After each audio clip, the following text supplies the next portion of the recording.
episode 30, which I haven't written on there. Getting over the three biggest obstacles in your health and fitness. And me and Tom. Morning, Tom. Morning, Michael. How are you doing? Good. You? I'm good. It's apart from it feels like we're in like a biblical kind of rain cloud at the moment. But apart from that, all's well. Nice. Look, we have to have at least 10 seconds talking about the weather because we are British, so yes. We can't move on until then. But we are joined by a special guest, Mr. Mike Howell, this morning. Morning, Mike. How's it going? Pretty good. Weather's a bit pants, delayed start, but yeah, it's what it is. It's also raining in Manchester. It's raining here as well, guys. So I think we covered the whole country today. All right. So, yeah, we're lucky to be joined by Mike. Mike, do you want to introduce yourself just briefly about, who you are, what you do? Yeah, Mike Howell, online behaviour change coach, same as the amazing Newman and Tom on my screen. Tom's all right as well. And yeah, what I do is, again, it's foundational habits, goals, a proven strategy. Background was personal trainer. Loved that. Got a huge amount of from it until I started. The gaps, adherence, compliance, and were out. And I'm an advocate of any meaningful endeavour with your health, but yeah. It's called the fitness industry for a reason. So I now challenge which obesity, mental health. Myself as a background, I've been former British champion weightlifter.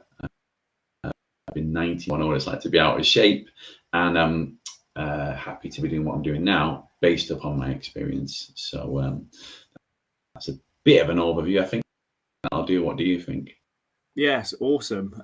Look, we're lucky enough to have Mike for about 20 minutes this morning, so we're basically going to get the most out of him. So we've got 20 minutes. Mike's an awesome coach, and I'm sure you guys that are on or watching the replay or watching it back are going to get a lot of value from this. So, look, we're going to try and cover what we believe to be the three biggest obstacles. Of course, there can be hundreds, but we don't have that time. But we're going to try and cover what's probably the biggest.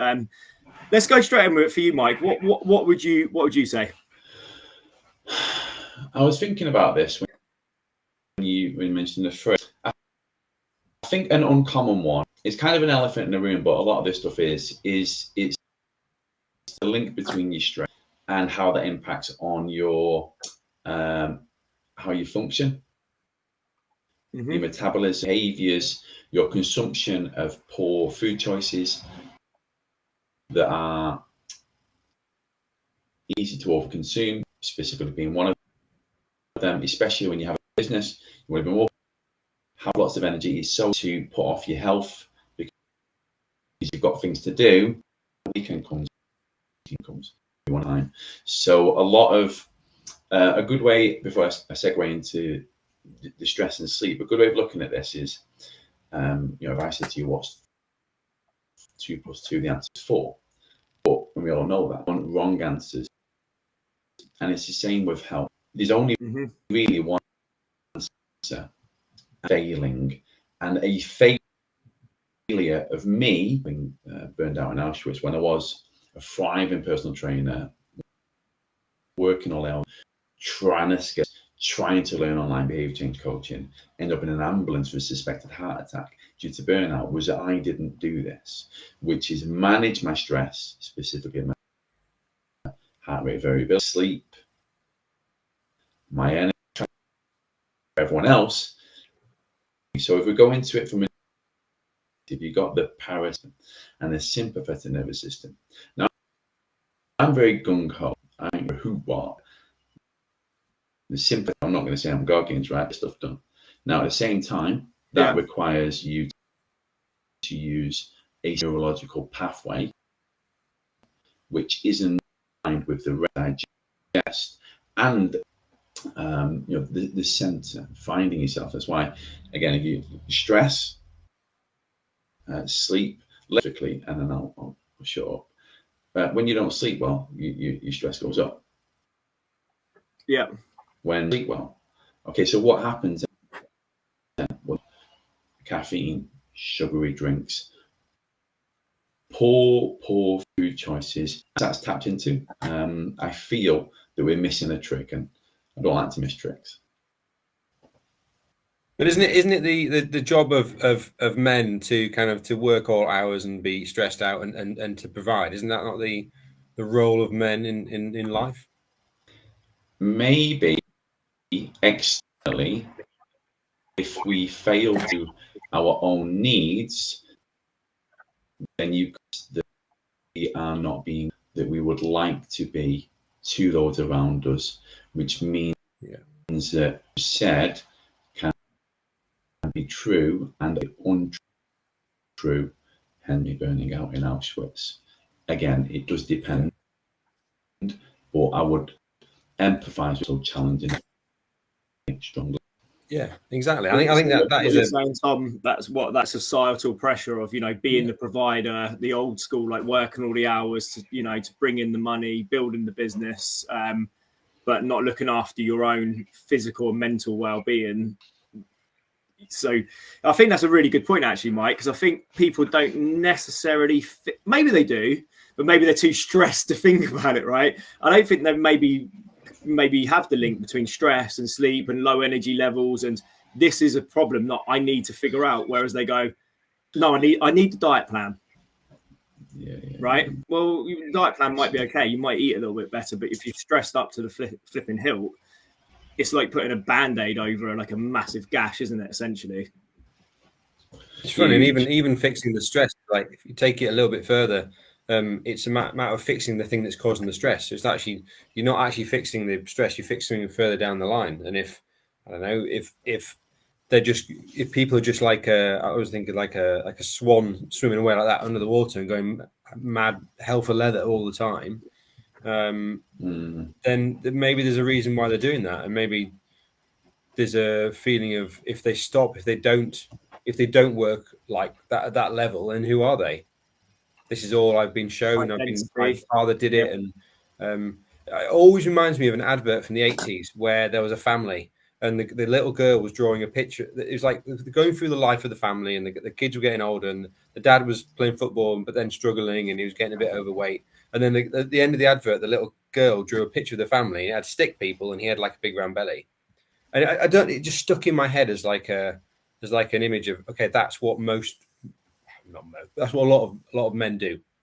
I'm going to work really hard. I'm not going to look after myself for whatever reason, and I'm going to get to 50, and I don't know, or 55 or 60, or retire and be fantastic. But actually, by that point, I've ravaged my body so much to get to this point that I can't actually do what I envisaged in my head.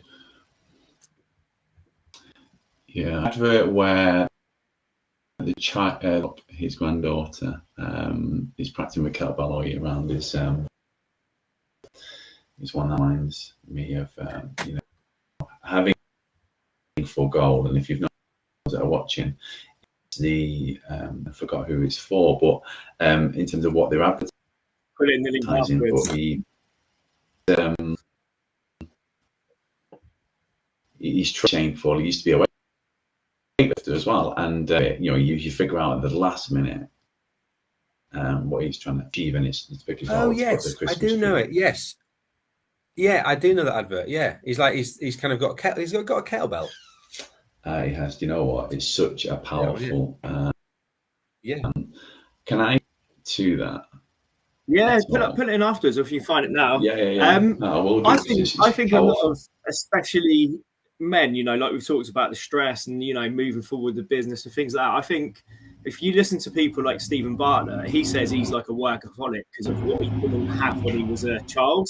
It's almost like moving away from that pain of I didn't have all these things. So he says it feels like he's being dragged along, and he has to because he's like trying to get all these things that he didn't have as a child. So I think if we look at that, it's like so much psychology's built into it, which maybe again people don't necessarily think about. Like where did this start? Whether that's that career aspirations of I need to get more and more money and to feel self-worth or worthy.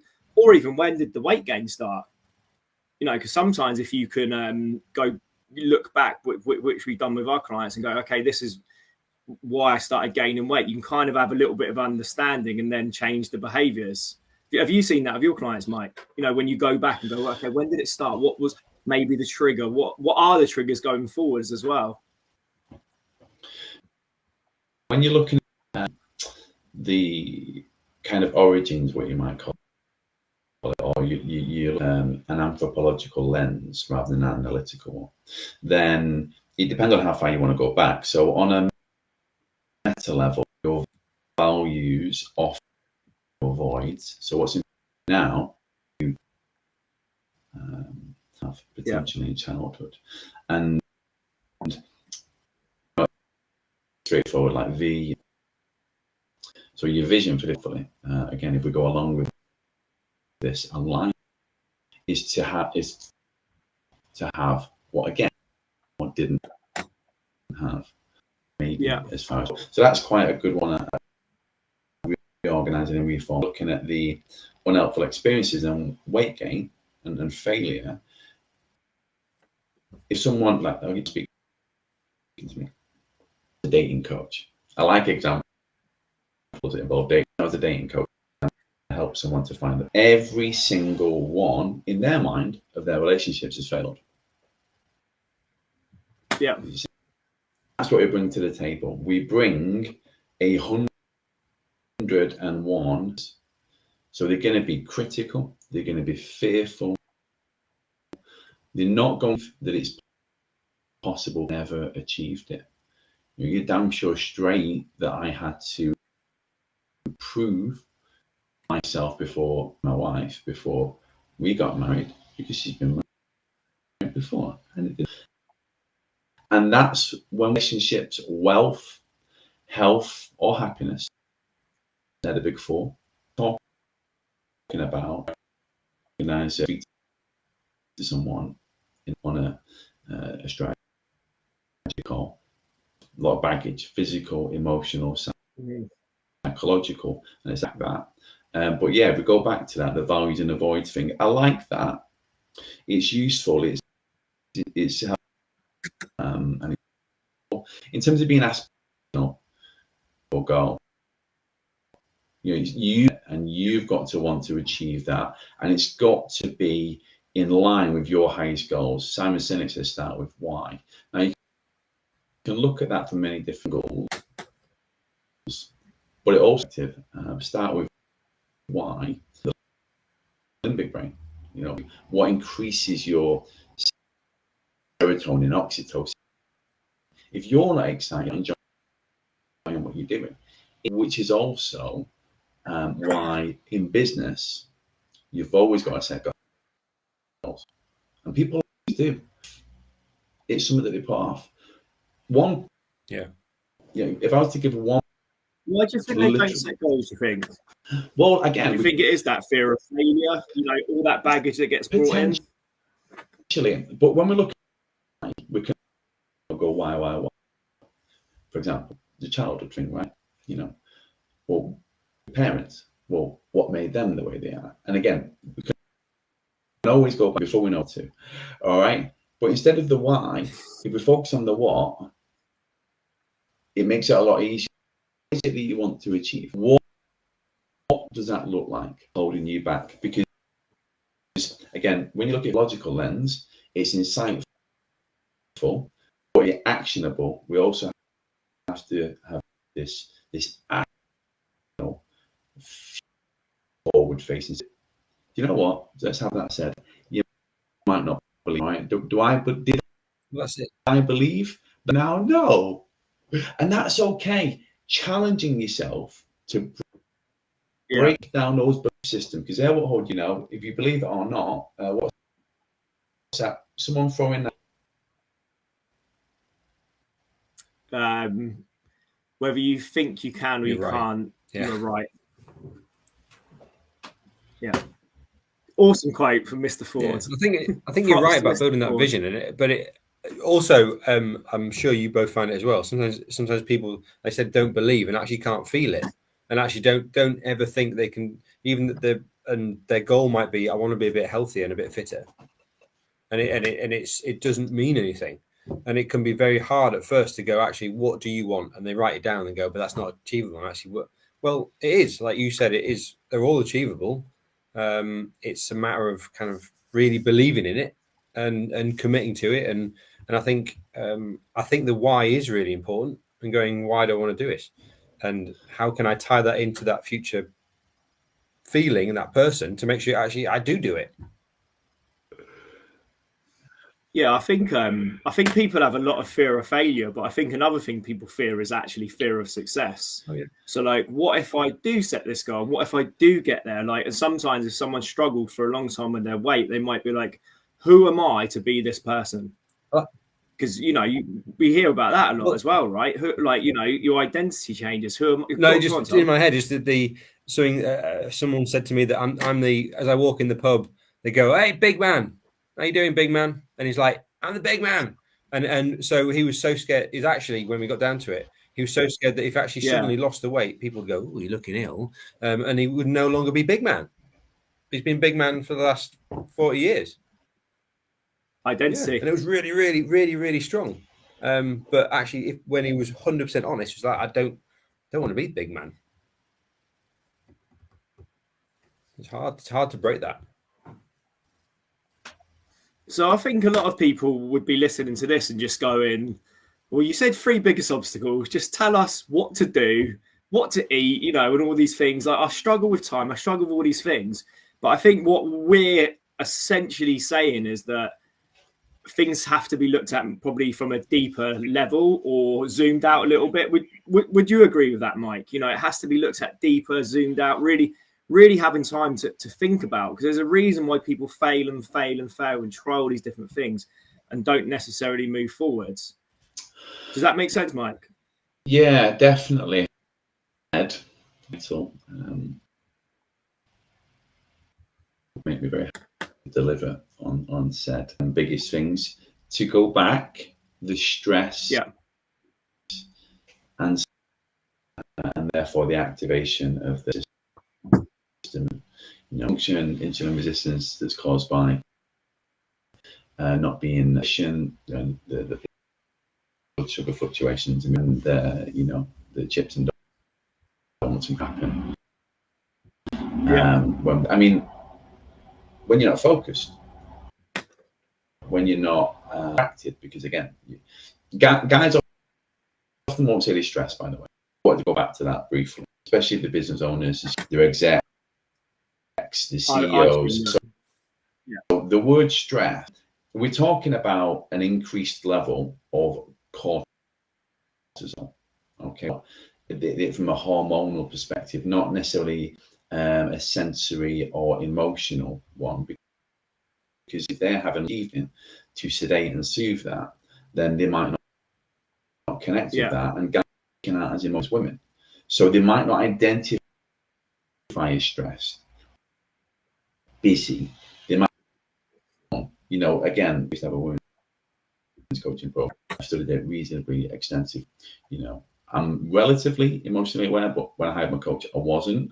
I think just to interject you very quickly, I think what it is a little bit with men as well. Like, I think it's harder to admit weaknesses when you're a man. So if someone says, I can help you with your stress levels. So I'm not stressed though. I deal with stress really well. Yeah. I deal with stress really, really well. Yeah. Not sleeping well, got all these things on, probably a bit short at home with the kids, a little bit moody. It's like, well, what would you call that then? We actually know, that's happening inside your body. You might not think it's happening outside externally, but that's certainly happening inside your body. Like you say, Mike, hormonally. And it's going to have a massive effect on what's going on inside you, that you might not actually see. Way for, let's say that you're struggling to lose weight. Let's say I achieve, you're busy, you've hired personal trainers, you've hired nutritionists, you've had a therapist, do it on your own. You've got all that going on. What would be a great way to increase awareness of obstacle? What would be a primary lever for change?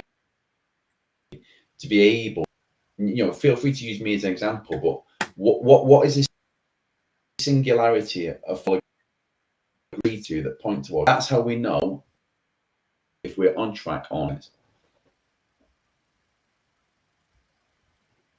putting us on the spot here. Tom, What in terms of You first. a goal in terms of so in terms of like a high achiever? What can we say? What can we put a mark in the sand in terms of how we're moving forward? What would be a good system that would provide us with the information of whether we are or aren't goals? Single one. I think that's a very difficult thing to nail down to one thing. And I think that has to be tied into. I mean, you probably right. You've got a thing in your head. You're kind of, this is like you set me up for some sort of thing. You tell me. Because I think that's really hard to nail down to one thing. No. First of all, I think you need to do a bit of like self-reflection in general. So, you know, when you're highly stressed, your energy levels are low, when you're not sleeping well, you're not going to self-reflect on anything. You're not going to go, have I moved forward in my fitness? Have I got better sleep? You're kind of in it. But I think if you can, say you review a week on a Friday and you go, did I sleep well this week? Do I seem like I've got more energy? Am I less stressed? Am I less overwhelmed? Is my mood lifted? You know, maybe a little bit of you don't even need long to do that. Maybe like 10 minutes to self-reflect and go, have I taken time for myself? Because that is taking time for yourself, isn't it? A little bit of self-care, a little bit of, do you know what? I'm worthy of looking after my health. So yeah, maybe it could be a little bit of self-reflection. I'm just conscious of the time for you as well, Mike. All good. So let's go back a little bit. Yeah, let's go back a little bit and stack this up. So we've talked about this stress and sleep and this sympathetic nerve, about you know, the hormone regulatory apparatus. How you feel? Not that guys would necessarily say that, but where you are with your goals and you know, stuff done, you know, that sort of jazz. The easiest thing for me as I coach is, it's like the obstacle is the way. The easy thing is to the most meaningful thing that's going to help us achieve the goal. What is good and bad? An overview of their, I use the word loosely, insight into who they are. Creatures of habit. Easy.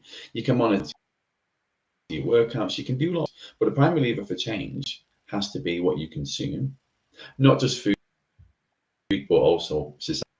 You watch the news, feed, environment, news feed on social media, diet. Focus on that. And if you're anything like me, it's probably all you need to really fix. So it's amazing. So if you looked at that, obviously it's obviously what you're bringing in, but I also think by doing that act, and we all do it, like a 2-3 day food diary, it's awareness more than anything, isn't it? Because I mean, I spoke to one of my clients, literally, like, he joined 7 or 8 weeks ago, and he was like, I had no idea what I was eating.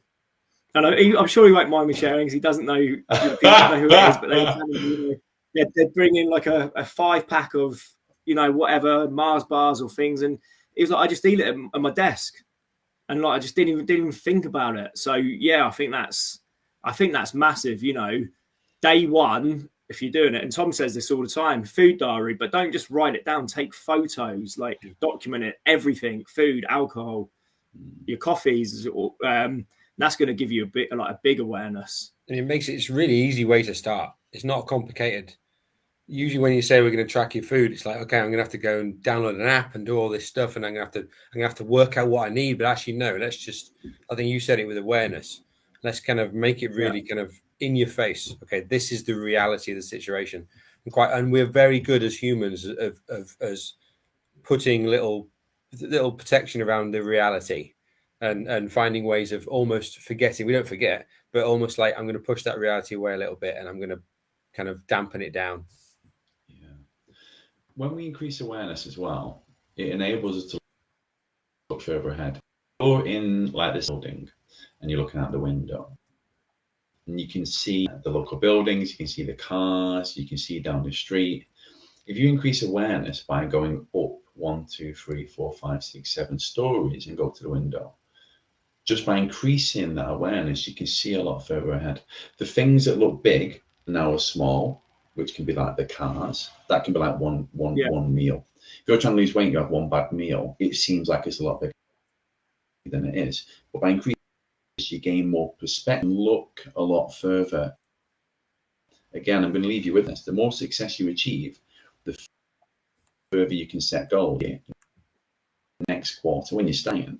But as you increase your success, it's the same. You get 1, 2, 3, 4 decent weeks of improvement. You can look at 10, 14 weeks, bigger goals. But the important thing is we start with exactly where we are. I like that floor analogy. I'm stealing that. Yeah, I like that too. We're stealing that one. I think what comes as well, as you move up the floors, you move up the weeks, you get that belief as well. Because then your belief that, oh no, this is working, I can do this, it's manageable, it's fitting into my lifestyle. And then momentum, I think, is really important as well. The same as in business, momentum in your health. When you get those good weeks and you feel better and you keep moving forward, I think those two are really important. The screen's not as big today, so momentum and belief.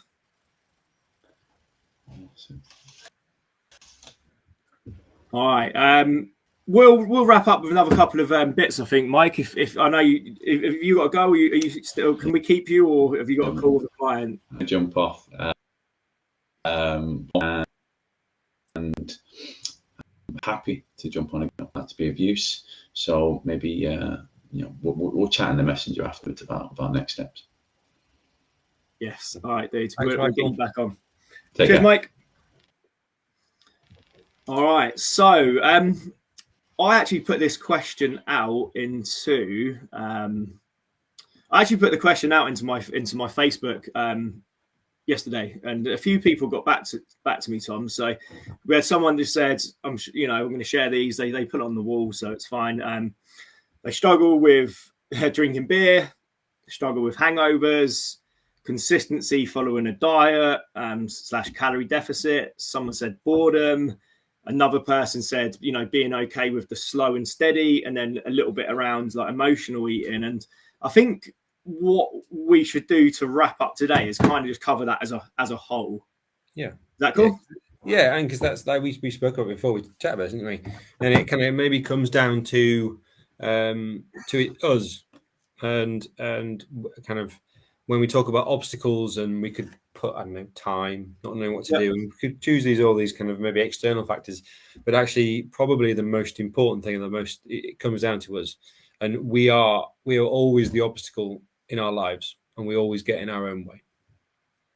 Yeah, so basically, like Tom said, you can have the time, you can have the diet plans, you can be in the gym, do all these things, do all these programs, but essentially, and can you relate to this as well, Tom? Because you struggled with your weight in the past, so I think, can you relate to that? That looking back now, there was the external things, but essentially, you were the problem. Would that be fair to say? Yeah, no. Yeah, I was. It was the choices that I made, and thinking back, I'm not quite. I couldn't really nail it down to actually the 100% know why I made those choices, but I would source out information. Well, not source it, but I would latch onto information that backed up my kind of the bad health I was in. Things like I mentioned to you about my local newspaper when I was out in Abu Dhabi. They had an article about how it was really good for a man to be a little bit overweight because it showed that you were affluent and successful. And I remember reading it now quite vividly, and I kind of latched onto that. And so I was just finding things to back up the situation I was in. It took me to get to my mid-20s and actually realize and actually see a picture of me and go, God, what have you done to yourself? And that's how in my head, that's why I was talking. So I suppose that was the realization of going, I have done this to me. And I'm the only person who can fix it. I think the thing is when you accept that responsibility, because look, of course there can be things that happen, like things to do with hormones and other obstacles and challenges. But essentially, for 99.9% of people, if they're overweight, it's because of the choices, whether that's food or lack of exercise. And we do live in this obese-centric society, which makes it a lot harder. But obviously, it's not impossible because there are people that manage their weight. So I think when you get to that realization, and it's hard, and we're not saying this to be mean or out of order, but it's actually empowering. It's empowering to go, my choices have got me here, but also my choices are the ones that can get me from this place that I don't necessarily want to be. But I have to look in the mirror and accept responsibility instead of the victim mentality of lockdown, the gyms are closed. It's too easy to buy unhealthy food. Yeah, it is. So what? So what? Like your health and all these risks of all these illnesses, they don't care. Yeah, I think power is a really good way of thinking about it. Is once you're not giving away the power by saying it's my response. I've done this.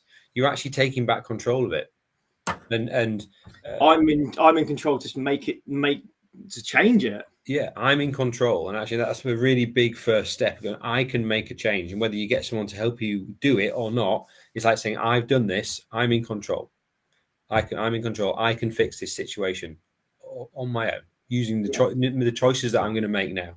Yeah, I think having that tough conversation, going, I know I can do better. I know I can, like Luke Doran, Mr. Doran, like always talks about. I know I can pull my socks up. I know I can find more time. I know that I'm not necessarily living my best, healthiest life, but I know I can do more. And that to me, even I get excited. You can see my body language change by going, that's more exciting than going, oh, I'm not in control and this is happening to me. Yeah. Well, that's happening for you. So you can learn and then you can move forward. You can learn, and take control and move forwards. And that positive self-talk you were saying there is important. Like you said, when you start talking about it, say, I really, really want to do this. Even the way I didn't actually plan to, the way I said that, I actually didn't actually plan to do that. And I kind of really, really want to do this. And even when you phrase the things like that, it goes into it changes the way you're thinking. It gets rid of that victim mentality rather than saying, oh, I'm not sure what to do, and I haven't got any time, and it's really, really hard, and rather than saying, my life is busy, and I do feel like it's complicated and there's too much information out there. And I'm not sure what to do, but I really want to do this. And even if you started just saying that to yourself and made no changes or made no choice to make a change, I guarantee that you would start making changes, and you'd get to, I don't know, the meal deal counter, and instead of getting a chicken bacon triple sandwich and a Mars bar and a Coke, you might go back to that moment when you said, I really want to make a change. You might go, do you know what? I'm just going to swap that Mars bar for an apple. That's all I'm going to do. And that might just be because you've changed the way you're speaking about yourself. Yeah. So positive self-talk's huge. We hear it with our clients, and I think sometimes you've got to say, if this wasn't me and I was talking to my child, I would never talk to myself how I talk to my child. So why do we think it's okay to talk to ourselves like that? We'd never do it to our children or people we cared about. So, positive self-talk, and also like, I think reframing things a little bit. So, we had these challenges that people have said, drinking too much beer, hangovers, struggling to follow a specific diet, emotional eating. Essentially, again, like I said, they come back to you. So it's like, well, what is the exact struggle? And if you think about it, it's actually a form of sabotage, isn't it? So you've got all these challenges, all these things you want to do. But if you're drinking too much beer, if you're struggling to maybe control your emotions, so you're going to eat some foods that aren't serving you and moving you forward, then there's a deeper issue to figure out, isn't there? And that sabotage, again, think about that big man situation. Big man starts making those changes, and suddenly the self-image goes, whoa. Yeah. You're starting to not be the big man. I'm gonna pull you back, and I'm gonna make you sabotage, and I'm gonna send signals to sabotage yourself. And again, it's maybe that again you can go back to the awareness and the power of accepting. Okay, I am making choices which rationally I probably wouldn't want to make because it's not going to serve me, but I'm making them. Okay, I'm making them. It's me. And again, you're taking back the power. You're going, do you know what? It's me doing this. God, if I can make that choice, maybe I could make one better choice. Well, do you know what? I really want to do that. And again, it goes back into that how we're talking about ourselves. Yeah, and then that gives you again that momentum and belief. Yeah. All right. So look, we've covered a whole range of things, but I think essentially what we're mainly trying to say is that look, there will always be obstacles. There are always going to be challenges. There's always going to be things that are going to be put in your way to move forward. That's life. But the more you are in control of what you can do, the more maybe you're not reactive to things. I think a lot of time when it comes to emotional eating, you know, people are high stress, they've had a tough day. This food will make me feel better for a short period of time, only a short period of time, you know. So if you can negotiate the stress, be less reactive in situations and things like that, you know, that can only be a good thing. And then kind of like you say, you know, having that realization, Tom, that 99% of the things are us, aren't they? And how we react to them. So going, actually, do you know what? I'm in control. I'm accepting responsibility for what happens. And that feels way more powerful than these things are happening to me. No, these are things are happening for you, and you're in control of how you react to them. I think reactions are really, really important, how we react to things. And no one wants to feel out of control or not control. That's not a nice feeling. Yeah. In fact, you know what? I would say that's one of the biggest things that a client said to me once a couple of years ago. I was training a client, awesome client. He went, I feel in control now. So nice thing. I feel in control. Yeah. All right, guys. As always, we appreciate any feedback, any likes, any shares. Also, like, you know, any questions that you want us to cover. Please comment as well if any of this resonated with you, has helped you move forward at all. It just makes sense. Episode 30 in the bag. Marvelous. Right. Thanks, Michael. Cheers, guys.